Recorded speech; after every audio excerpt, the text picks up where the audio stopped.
set up like this camp kind of north of LA, just sort of out in the valley a little bit, and live like out in the nowhere, and like kind of like an Eden type setup, you know, old buildings, and they would just have like crazy orgies and like be fucked up all the time, and, like, you know, talking all this crazy shit.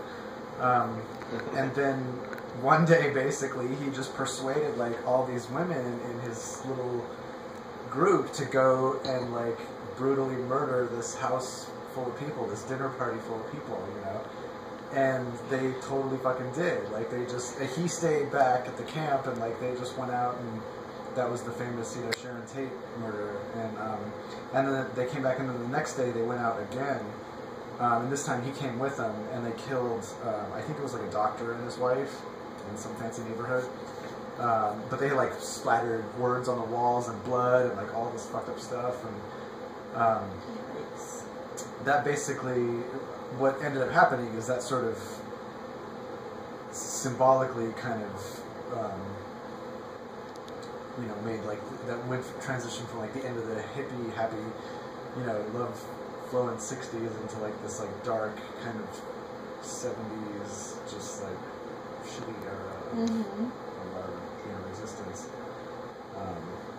But it was like the Charles Manson murders were like the one that, the thing that just capped it all. Are you recording? Yeah. You're such a good storyteller. My stupid, like, I thought he was like a serial killer that like took women in and killed them. Who was that then? Ted Bundy probably is. Okay. Sounds familiar. Yeah, but Manson was crazy. And like, he's, you know, still alive, and a bunch of the women that committed all the murders were still alive and in prison. They're all old now, like in their 60s or whatever.